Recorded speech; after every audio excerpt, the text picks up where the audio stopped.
Oh, you didn't think I was gonna bring this up, didn't you? Didn't think I was gonna discover this? This is the journalist in me. I dig for stories that a lot of these corporate entities want to erase. They want to rewrite history, and we can't let them. So I was looking at the footage that Michael Jackson had exposing the industry, exposing racism, exposing these moguls, doing God's work. He went at Tony Mottola, and I'm going to read you this article here. Only for Al Sharpton to turn on the man. Yeah, Al Sharpton turned on Michael Jackson in the midst of him going against the industry like he was. So, let me read y'all the article here. This was dated on July 8th, 2002. Michael Jackson blasted the music industry and Sony music chief Tony Mottola in particular, calling him a racist and very, very, very devilish.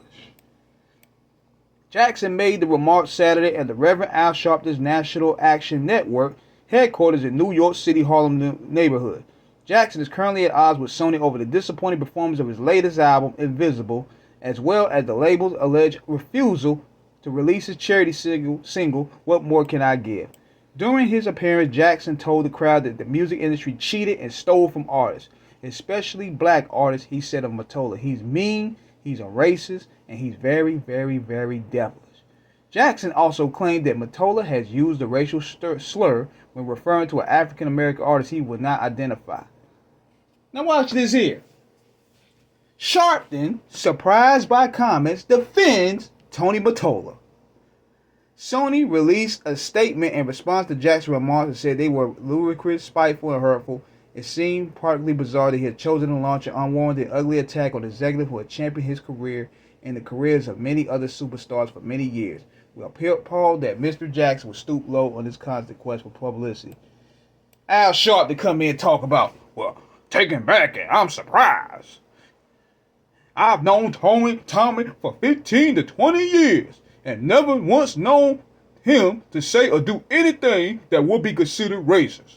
Sharpton went on to say that the Sony Haunted Show he's always been supportive of black music industry. He was the first regular executive to step up and offer to help us with respect to corporate accountability when it comes to black issues. And look, this is what gets interesting here. Other black music industry types also came to Mottola's defense, including Steve Stout, best known as the man that Sean P. Diddy Combs beat up in conjunction to Nas' video depicting him as crucified. You see how these niggas do?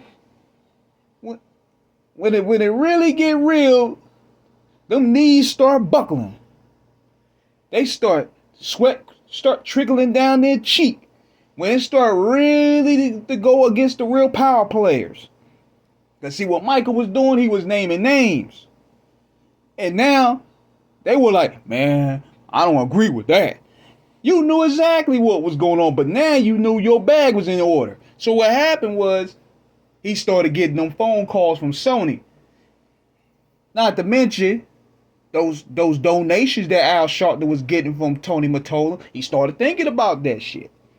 They were like, nah, man, Tony Mottola is a good one. You know, man, you sold Mike out, man. Mike died for the cause. He was fighting the giants that a lot of these people are afraid of doing. The same people that Kanye is fighting now.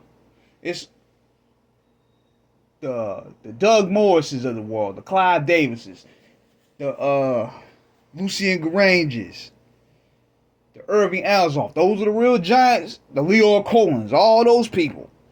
Al Sharpton, the old man, Chickafoot Al, he called it shaking the timber tail, boy. When Mike started name dropping them, that's why I read this article to y'all, man, to let it be known that a lot of these false prophets are not for us, man.